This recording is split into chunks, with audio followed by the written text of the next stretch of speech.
Доктор Чарлз Стенлийн Библийн хичээлээр бэлтгэн хүргэдэг хамтдаа нэвтрүүлгийн энэ удаагийн дугаар эхэлж байна. Танаас хэн нэгэн дотны найз чинь урвж байсан тохиолдол байгаа юу? Ийм үед бидний дотор үгээр илэрхийлхэн аргагүй их уур бухимдал, гомдол төрдөг. Эхэндээ уучлал гуйхыг хүлээж, тайлбар хүсдэгч. Нөгөө хүн ямар нэг үйлдэл хийхгүй байх үед энэ уур бухимдал гүнзгийрч өш хонзон болж хувирханч инүүхэнд юм. Хэрвээ бид энэ уур хилэнгээ зөвөр шийдэхгүй бол хариугаа авах хүсэл маань биднийг дотроос маань идэж, бидний амьдралыг сүрүүлэгч аюултай. Шийдэгдээгүй уур хилэн бидний сэтгэл санаа, эрүүл мэнд, тэр дундаа бурхантай харилцах харилцаанд асар хортой нөлөө үзүүлдэг гэдгийг бид ойлгох хэрэгтэй. Тиймээс өнөөдөр доктор Стенли бидэнтэй уур хилэнгээ хэрхэн дарах вэ гэсэн сэдвээр ярих болно. Ингээд хамтдаа доктор Стенли ярианд анхаарлаа хандуулцгаая.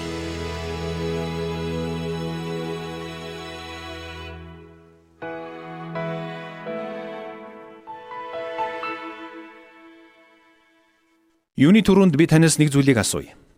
Юу таны уурыг хамгийн ихээр хүргэдэг вэ? Таныг хамгийн хурдан уурлуулдаг зүйл юу вэ? Нөхцөл байдал уу эсвэл хүмүүс үү? Бас та нэг зүйлийг бодоод үзээрэй. Уур хилэн бүхэн нүгэл мөн үү? Эсвэл уурлах нь буруу зүйл гэж ойлгож болох уу? Үргэлжлүүлээд би дахиад нэг зүйлийг асууя. Хүн уурлаж байгаа хэрнээ өөрөө үүнийг огт мэдэхгүй байх боломжтой юу? Би яагаад энэ бүхнийг танаас асуусан бэ гэвэл өнөөдөр би та бүхэнтэй уур хилэнгийн тухай ярилцахыг хүссэн юм.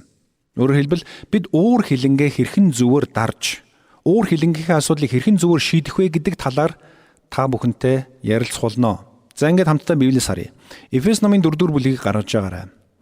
Энэ бүлэгт 2 хэсэгт уур хилэнгийн талаар өгүүлсэн байна. Эхлээд хамтдаа 4-р бүлгийн 26-р ишлэлийг харъя. Илч Паул 26-р ишлэлдэр инхүү өгүүлсэн байна. Уурлавч нүгэл бүү үйлд. Уур хилэн дээр чинь нар бүү жаргаг. 27-дэр нь диаволд байр бүү үг. Цаашлаад үргэлжлүүлээд яг энэ Эфес номын 4-р бүлгийнхээ 31, 32-р ишлэлийг харъя.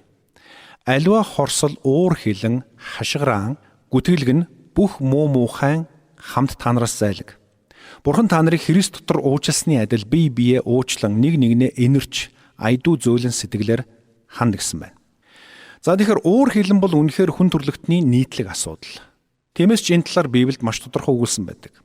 Хуучин болон шинэ гэрээн дээр уур хилэн гэсэн үгсийг мөн уур хилэн илэрхийлсэн утгатай бусад үгсийг тоолоод үзэх юм бол нийт 400 орчим удаа давтагдсан байдаг. Мэдээж эдгээрийн ихэнх нь бурхан хүнд уурлсан тэрхүү уур хилэнгийн талаар өгүүлсэн байдаг л да. Гэхдээ өнөөдөр би та бүхэнтэй хүмүүс бид бие биедээ хэрхэн уурладаг талаар мөн энэ уур хилэнгээ бид хэрхэн зөвөр шийдвэрлэх талаар авч үзэх гэсэн юм. Гэхдээ юуны түрүүнд бид өөрсдөөсөө уур хилэн гэж чухам юу юм бэ гэж асуух хэрэгтэй. Уур хилэн бол нэг төрлийн мэдрэмж, сэтгэл хөдлөл юм. Өөрөөр хэлбэл уур хилэн гэдэг нь гинтийн, хүчтэй эсэргүүцэл, дургуутлын мэдрэмж юм. Бидний энэхүү сөрөг мэдрэмж нь бидэнд аюул учруулсан буюу аюул учруулж болзошгүй, хор хүргэж болзошгүй зүйлсийн эсрэг чиглэсэн байдаг юм. Бид бүгдээрээ л хизээ нэгэн цагт уурлаж байсан. Бас бид бүгдээрээ ирээдүйд заавал уурлах л болно. Үүнхээр уур хилэн хэмээх энэхүү сэтгэл хөдлөлийг бид хүүхэд байхаасаа мэдэрсээр ирсэн цаашид Бурханч Христ биднийг өөртөө дуудах хүртэл үргэлжилсээр байх болно. Харин хамгийн чухал асуулт бол бид уурлсан үедээ яаж хариу үйлдэл үзүүлэх вэ гэсэн асуулт байх ёстой. Өөрөөр хэлбэл энэ нь бид уур хилэнгээ нэг мөр арилгаж дахин хизэж уурлахгүй болох тухай асуудал огтоос биш. Харин уур хилэнгээ хэрхэн зөв зохицуулах вэ? Уурлаж хилгэнсэн үедээ бидний хариу үйлдэл ямар байх ёстой вэ гэдэгт бид анхаарлаа дээд зэргээр хандуулах учиртай юм. Нэг талаас уур хилэн бидний амьдралд маш их хор хөнөөл учруулж болох боловч нөгөө талаас өөрсдийн дотор буй хүч энерги сэтгэл зүрхээ зөв сайн бүтээлч зүйлс рүү чиглүүлэхэд түлхэц болгоч боломжтой байдаг юм. Гэхдээ энэ нь бид уурлсан үедээ ямар хариу үйлдэл үзүүлэхээс шууд хамаардаг гэсэн үг. Тиймээс Эфес номын 4-р бүлгийн 26 дээр бичигдсэн зүйлсийг хамтдаа дахин харцгаая. Уурлавч нүгэл бүү үйлд. Уур хилэн дээр чинь нар бүү жаргаг гэсэн байна. Энэ үгийн цаад утгыг бүрэн ойлгохын тулд бид уур хилэнгийн мөн чанарыг харах хэрэгтэй. Өөрөөр хэлбэл уур хилэн гэдэг нь чухам яг юу юм бэ? Яг ямар мэдрэмж байдаг юм бэ гэдгийг ойлгох хэрэгтэй болно гэсэн үг. Магадгүй та дотроо би яаж хэн нэгэнд уурлахын зэрэгцээ нүгэл үлдэхгүй байж чадах юм бэ? Уур хилэн гэдэг нь өөрөө нүгэл мөн үү гэж гайхаж байж болох юм. Тэгвэл хамтдаа уур хилэнгийн талаар ярилцахдаа эхлээд уур хилэн ямар төрөлтэй байж болохыг авч үзье. Ерөнхийдөө уур хилэн дараах 3 янзаар илэрдэг гэж хэлж болно. Эхний төрөл нь дүрс хийсэн уур хилэн. Энэ бол хяналтаас гарсан өшөө авах сэтлэр дүүрэн уур хилэн. Ийм төрлийн уур хилэн ихэвчлэн хатуу үгээр эсвэл хурц үйлдэлээр илэрч бусдад хор хөнөөл учруулах аюултай байдаг юм. Тэгвэл уур хилэнгийн 2 дахь төрөл нь хорсол. Дүрс хийсэн уур хилэн шууд гадагшаа тесэрдэг бол хорслыг бид чимээгүйхэн дотроо тээж байдаг. Тэр утгаараа энэ нь илүү гүн, илүү хор хөнөөлтэй байдаг юм. Бид дотроо хорсол заналлыг тээж байх үедээ ихэвчлэн гаднаа үүнийг мэддэггүй. Өөрөөр хэлбэл бид уур хилэнгээ гадагш илэрхийлэхгүй ч бүр мөсөн орхиж чадахгүй дотроо хадгалсаар байна гэсэн үг юм. Бид тухайн хүн эсвэл тухайн нөхцөл байдлын эсрэг өөрийгөө уурлах хэрэгтэй гэж бодох үедээ дотроо тэр уурыг тээсэр тэр нь хорсол болон буцалсаар байдаг. Тэгэхээр энэ 2 төрлийн уур хилэн хоёулаа маш хор хөнөөлтэй байх нь. Нэг нь гадагшаа дэлбэрч хүчирхийллийн байдлаар илэрдэг бол нөгөөх нь бидний дотор нуугдж буцалсаар намайг хорлдог. Тэгэхээр харж гинөө энэ 2 уур хилэнгийн аль аль нь бидний зүрх сэтгэлийг ноцтой гэмтээж байдаг юм. За тэгвэл хамтдаа үргэлжлүүлээд 3 дахь төрлийн уур хилэнг авч үзье. Библиэд уурлавч нүгэл бүү үйлд гэж хэлэхдээ чухам энэ төрлийн уур хилэнгийн тухай өгүүлсэн гэж би харж байна. Энэ бол зөвхт цухалдал юм. Үүнийг энгийнээр зөвхт уур гэж нэрлсэн ч болно. Энэ нь буруу зүйлийг эсрэг үзэх, бусдад учирч буй хохирлыг зогсоох, буруу муугаас хамгаалахад сэтгэл зүрэх, бие махбодоо чиглүүлж буй уур хилэн юм. Өөрөөр хэлбэл энэ хайртай дотны хамгаалах зохистой хүнийхэн төлөө цаашлбал шудраг ёсны төлөө гаргаж буй уур гэсэн үг. Энэ эцсийн дүндээ бусдад хор учруулах биш, харин зөвхт үйлдэл рүү биднийг хөтлөн дагуулдаг уур. Тэгэхээр энэ уур эсвэл цухалдал нь зүйрлүүлбэл яг л дарьтай адилхан юм. Өөрөөр хэлбэл үүнийг зөвөөр ашиглаж ёр юм уу зүйлийг устгаж болно. Эсвэл буруугаар ашиглаж сайн зүйлийг эвдэж сүйтгэж болно. Тиймээс бид уур хилэнгийн талаар ярих үедээ яг ямар уур хилэнгийн талаар ярьж байгаагаа сайдар ойлгох хэрэгтэй юм. Өөрөөр хэлбэл тийм ээ би уурандаа тэрнийг хохироосон. Энэ нүнэн. Гэхдээ миний ууралсан нь зөв байсан гэж өөрийгөө утга учиргүй өмөөрөх ёсгүй гэсэн үг юм. Товчхондоо бол хэн нэгэн танд муу зүйл хийсний төлөө та уурлаж тэр хүнд хариуг нь барих гэж байгаа бол та үнийг зөвхт уур гэж хэлэх аргагүй юм. Тэгэхээр энэ нэг бол дүрс хийсэн уур хилэн эсвэл чимээгүйхэн хуримтлагдсан хорсол хоёрын аль нэг нь гэсэн үг. Харин зөвхт уур гэдэг бол бидний санаа тавьдаг, хайрладаг хэн нэгэнд учирсан шудраг бус явдалд уурлах уур юм. Тэгвэл энэ ойлголт төр тулгуурлаад бид яагаад уурладаг вэ гэдгийг авч үзье. Бидний уур хаанаас эхэлтэй юм бэ? Эхлээд хамгийн энгийн зүйлээс эхлэе. Таныг хамгийн түрүүнд уурлуулдаг зүйл яг чухам юу юм бэ? Энэ асуултад хариулж чадах ганц хүн бол зөвхөн та өөрөө. Гэхдээ хүмүүс биднийг мөн уурлуулдаг нийтлэг шалтгаануудыг хамтдаа ерөнхийд нь авч үзцгээе. Хамгийн ихэнд ерөнхийдөө альва зүйл бидний хүснээр болохгүй байх үед бид уурладаг. Өөрөөр хэлбэл бидний хүссэн зүйл биелэхгүй байх үед бид уурладаг. Миний хэрэгцээ хангагдаагүй, миний төлөвлөгөө биелээгүй, эсвэл бүх зүйл миний хүлээлтийн дагуу болохгүй байх үед бид уурладаг. Цаашлбал заримдаа хүмүүсийн уур хилэн өвдөлтөөс үүдэлтэй байдаг. Тэр өвдөлт нь сэтгэл зүй эсвэл бие махбодын өвдөлт байж болно. Улмаар тэр өвдөлт тэсхийн аргагүй болох үед бид өөрийн эрэхгүй уурлаж, уцаарлаж эхэлдэг. Заримдаа хүн юунаас болоод уурлаад байгаа өөрөө ч мэдэхгүй байх үе бий. Гэхдээ анхааралтай ажиглаад үзэх юм бол үнэн хэрэгтээ тэр бүх уур хилэн зовлон, гуниг, өвдөлтийн үр дагавар байх тохиолдолч олон бий. Заримдаа бид үнцэнтэй зүйлээ алдах үед эсвэл ойр дотны хүнээ алдах үед маш их уурладаг. Хайртай хүнээ алдах, хайртай хүнээсээ хагацах үед заримдаа хүмүүс маш их уурладаг. Цаашлбал санхүүгийн алдагдлалд орох. Ажил амьдралынхаа амин чухал зүйлээ алдах үед хүмүүс уурлан хэлгэндэг юм а. Цаашлбал хайртай дотны итгэдэг хүндээ гологдож хаягдах үед хүн маш их уурладаг. Хэрвээ тэр хүн танд огт хамаагүй хүн байсан бол та тэгтлээ уурлахгүй байх байсан. Гэтэл таны хайрладаг, үнэлдэг, хүндэлдэг хүн таныг үл тоох үед, голж хаях үед үүнийг дагаад маш хүчтэй гомдол, хорсол, уур хилэн мэдрэгддэг юм.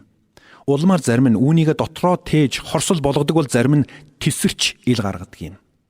Энэ бүхнээс үзэх юм бол бидний уур хилэнгийн цаана маш олон янзын шалтгаан байдаг байна. Зарим хүн бие махбод сэтгэл санааны хүчрхийлд өртөх үедээ уурладаг бол зарим нь хов жив элдв ярианы бай болсондоо дэлбэртлээ уурладаг. Зарим хүн аюул занлалын өмнө ирэхээрээ уурладаг. Өөрөөр хэлбэл уур хил нь тэр хүний хувьд өөрийгөө хамгаалах механизм болж байна гэсэн үг юм.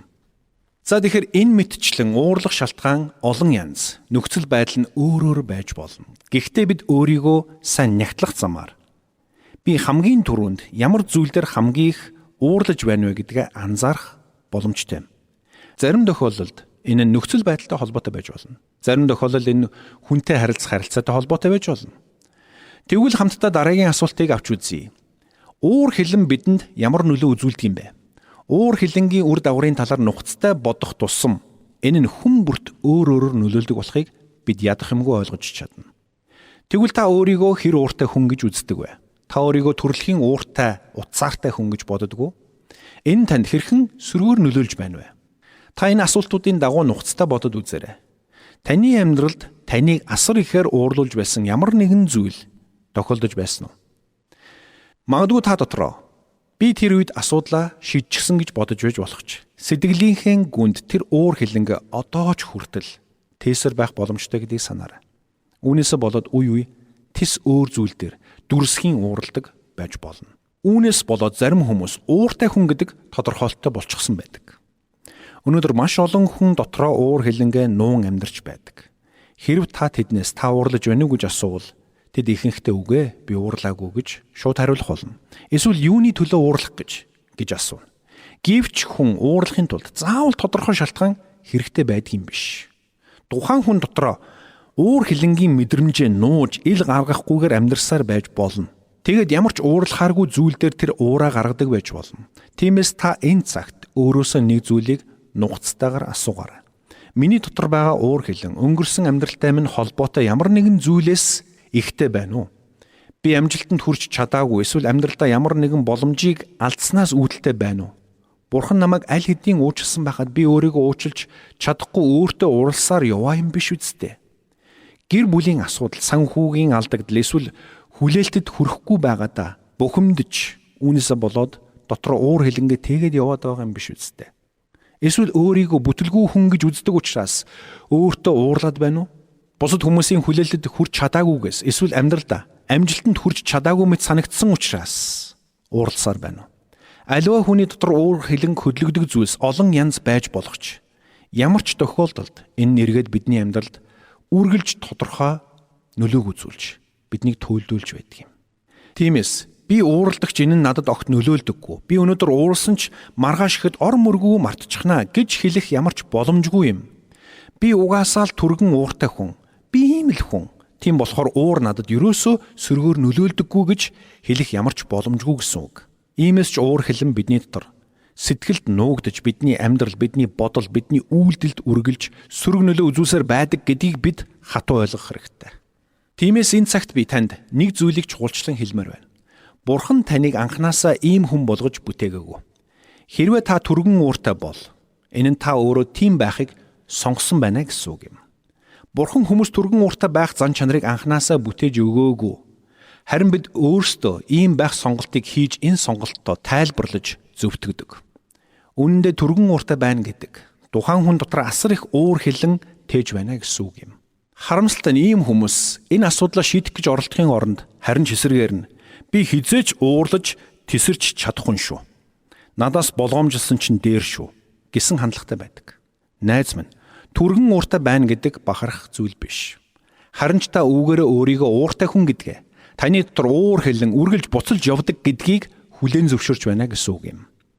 Тэгвэл Библиэд уурсан ч нүгэл бүү үйлд гэж хатуу сануулсан.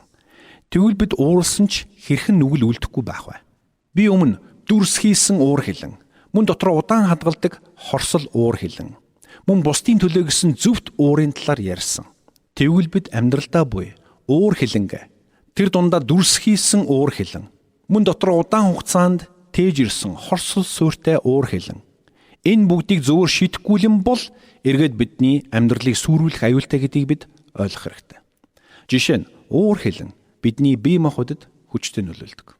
Уурлаж эхлэхэд бидний бие махбодод юу болдог вэ?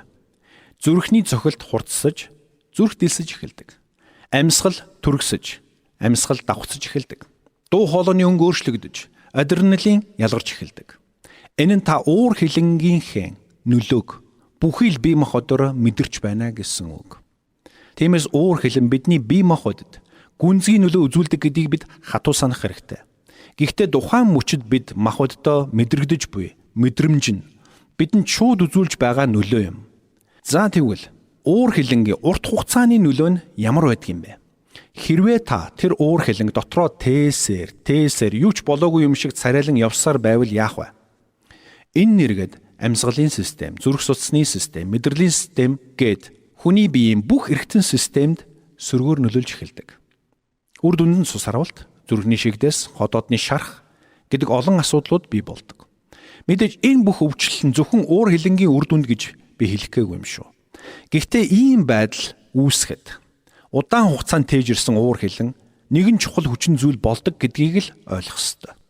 Зарим хүмүүс хүүхэд наснаасаа эхлээд өсвөр насндаа 20-таа, 30-таа, 40-таа, 50, 60, 70, 80 хүртлээр тэр уур хилэнгээ дотроо тээж явдаг. Үүндээ зарим хүн уур бухимдал донд бүх амьдралаа өнгөрүүлсэн байдаг. Тэд өөрсдөө ч үүнийг анзаардаггүй. Тэд амьдрал ийм л байх ёстой гэж боддог. Гэхдээ үүндээ тийм биш ээ. Магадгүй хүн бүр л ямар нэгэн зүйлд ууралж байдаг шүү дээ гэж та бодож үйж болох юм. Гэхдээ заавал тийм биш. Бид уураа төвчж, тайлбарлаж зөвтгөх гэж оролдогч бид нэг зүйлийг ойлгодоггүй. Тайлбар тавьж зөвтгөх гэж оролдох тусам тэр уур хилэн бидний дотор буглаж бидний амьдралыг чимээгүйхнэр сүйтгэж байдаг юм. Тиймээс уур хилэнгээ хүчээр барьж хадгалах нь өөрийнхөө амьдралыг өөрөө сүйтгэхтэй яг адилхан юм. Энэ нь таны амьдралыг сүйтгэж, таны бие махбодод шууд сөргөөр нөлөөлөх болно. Цаашлбал энэ нь таны сэтгэл санаанд муугар нөлөөлдөг. Зарим хүмүүсүүд уурлахаар маш их хэмжээгээр иддэг. Үүгээр тэд юу хийх гэж оролдож байна вэ гэвэл дотоод шаналлаа хоолоор дарах гэж оролдож байгаа хэрэг юм. Ингээд юу болдог гэж тэд идэж эхэлдэг. Идсээр зогсолтгүй идсээр байдаг. Энэ тэр хүн уур хилэнгийн асуудлаа хоолоор шийдэх гэж сайхан мэдрэмжээр орлуулах гэж оролдож байна гэсэн үг юм. Гэтэл сэтгэл санааны асуудлыг бодит хоолоор шийдэх боломжгүй юм. Мөн арх тамхи, хар тамхинд донтхонч тухайн хүний хувьд дотроо тээсэн уур хилэнгийн үр дагавар байх бүрэн боломжтой юм. Би тэрэнд үзүүлээд өгөндөө. Би тэр хүнд ямар хүн болохоо харууландаа гэж бодох үедээ бид ухаангүй алхам хийхэд нэг алхмаар ойртож байдаг юм. Тэгвэл эндээс та нэг зүйлийг бодоод үзээрэй. Хэн нэгэн танд таагүй үйлдэл хийх үед, эсвэл таагүй үг хэлэх үед тэр хүнд хэрхэн уурлаж байснаа эргээд нэг санаарай. Тэгвэл тэр хүн таныг ямар их шархлуулсан гэдгээ огт мэдээгүй. Таныг уурлаж байгааг ч мэдээгүй явж байж болно. Гэтэл та дотроос уур хилэнгээр дүүрч, улам бүр уцаартай, улам бүр гомдолтой болсоор байдаг юм. Энэ тохиолдолд хэн нь илүү зовж байгааг таарж байна уу? Цаад хүн чинь юу ч мэдэхгүй явж байхад та яадаг гэж тэр хүнийг үзэж чадхаа болж, гудамжинд таарахаараа мэндийн зөрөөгөө өнгөрч, тэр хүнээсээ дөлж, хол байх гэж хичээж эхэлдэг. Үүнээсээ болоод та маш ихээр стресстэй эхэлнэ. Гэтэл нөгөө хүн чинь амар тайван сайн сайхан бурхан талархыг л яваад байдаг. Гэтэл та энэ дэлбэрэх шахаад байж байдаг. Тэгвэл энэ нөхцөл байдалд хэн буруутай юм бэ? Тэр хүн намайг уурлуулсан шүү дээ гэж та хэлэх үү? Үгүй ээ. Уур хилэнг зүрхэндээ тээн гэдэг. Угтаа бол бидний өөрсдийн хийж буй сонголт юм. Тийм учраас л Библиэд уурлсан ч нүгэл бүүл гэж бурхан айлдсан юм. Үндэ та нүгэл үлдэхгүйгээр уурлаж болно. Гэхдээ та уурлаж хилэнснээр бусдыг хохироохгүй байж болох ч та өөрийгөө сүйтгэж байгаа гэдгийг ухаарах хэрэгтэй. Та найз нөхдөсөө хөндөрч эхлэх болно. Ийм уур уцаараасаа болоод та хамгийн сайн найз нараасаа ч холдож хөндөрдөг. Яагаад вэ? Нэг нь нөгөөдөө гомдож уурлаад түүнийг зүрхэндээ хадгалж дараачийнхаа харилцаанд тэр мэдрэмжийнхээ дагуу хандсаар байгаад ийм байдалд хүрдэг юм а. Бид дотроо уур хилэн тээж эхлэх үед бусдын санамсаргүй үйлдэлч хүртэл бидний уур хилэнгийн галыг дахин асаасаар байх болно. Ийхүү дахин уурлаж дахин дүрс хийсээр байгаа зүйлдээ бусад хүмүүс биднийг энэ их ууртай хүн гэж дүгнэж биднээс зайгаа барьж эхэлдэг юм. Гэтэл эсрэгээр ариун сүнсээр алхаж байгаа хүн зүрхэндээ уур хилэн гомдлыг удаан тээж чаддаггүй юм. Тиймээс хэрвээ таны дотор уур хилэн оршсоор байгаа бол та сүнсээр алхаж чадахгүй байна. Сүнсээр дүүрэн байж чадахгүй байна гэсэн үг юм. Үүнээсээ болоод Бурхны ивэл өрөөлийг амьдралдаа хэрхэн авахд та өөрөө саад болж байна гэсэн үг юм. Үл уучлал нь бидэнд амьдралдаа буй сэтгэл ханамж, баяр хөөр, аз жаргал, амар амгаланг, мэдрэх боломжийг үгүй хийдэг юм. Өөрөөр хэлбэл Бурхан бидэнд эдгээрийг мэдрүүлэхийг хүссэн ч бид өөрсдөө уур уцаараасаа болоод мэдэрч чадахгүй байдалд хүрдэг гэсэн үг. Тэгвэл эцэст нь танаас нэг зүйлийг асууя. Бусад хүн танд таагүй хандаж, тань таагүй үг хэллээ гэд энэ нь та өөрөө өөрийнхөө амьдралыг дотроос нь сүрүүлэх шалтгаан болж чадна гэж үү? Бусдын үйлдэлээс болоод та өөрөө өөрийнхөө амьдралыг дотроос нь сүрүүлж эхлэх нь ухаалаг алхам мөн гэж үү? Үүнээс болоод өөрийгөө ертөнцөөс тусгаарлаж өөрийгөө байнга зовоох нь зөв гэж үү? Үгүй ээ. Та бусдаас болж өөрийгөө сүрүүлэх сонголтыг битгий хийгээрэй. Та бусдыг уучлж чадахгүй зүрхэндээ хорсол тээж яваа үедээ Бурхантай ч тэр, бусадтай ч тэр эрүүл сарвал харилцаатай байж чадахгүй төрнө. Тиймээс хамтдаа эцэст нь Эфес номын 4-р бүлгийн 32-ыг уншийе. Энд дээр ийхүү хэлсэн байна. Бурхан та нарыг Христ дотор уучлсны адил бие биенээ уучлан нэг нэгнээ энэрж айдуу зөөлөн сэтгэлээр ханд. Амен. Уур хилэн, өшөө хорсол таны Бурхантай харилцах харилцаанд саад болж байна. Үнэхээр бид хэн нэгнийг үл уужилж, дотроос өс хонзон үзэн ядалт атаа хорслыг тээх үедээ Бурхантай харилцах харилцаанд саад хийж байдаг гэдгийг доктор Стенли бидэнд сануулж байна. Харин эсрэгээр уур хилэнгээс чөлөөлөгдөж, бусдыг уужилж чадсан тэр мөчтөл бид сайн нэг Бурханы амар амгалан түүний агуу хайрыг бүрэн дүүрэн мэдэрч чаддаг байна. Тиймээс хамтдаа энэ цагийн төгсгөлд Яаков 1-ийн 19-с 22-ыг уншицгаая. Хайрт ах дүүнэр минь, үүнийг мэдэгтэн. Хүмүүр сонсохдоо түргэн, ярихдаа удаан, уур хилэндээ хойрог байг.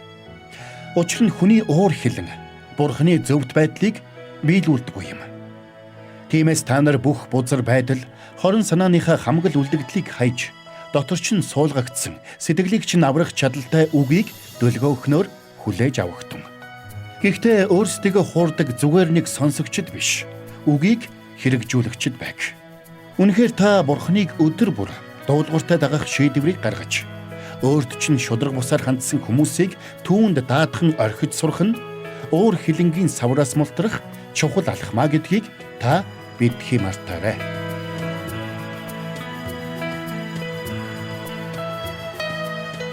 Бурханд тэмүүлсэн сэтгэл хүмүүсийг энэрх зөрхөөр амьдрахад туслах номлогч доктор Чарлз Стенлигийн хамттай нэвтрүүлэг сонсогч танд хүрэлээ. Нэвтрүүлгийг дахин сонсохыг хүсвэл Итгэл радио.com-оор зочлоорой. Бидэнтэй холбогдохыг хүсвэл 8085 99 тэгтэг дугаард хандаарай.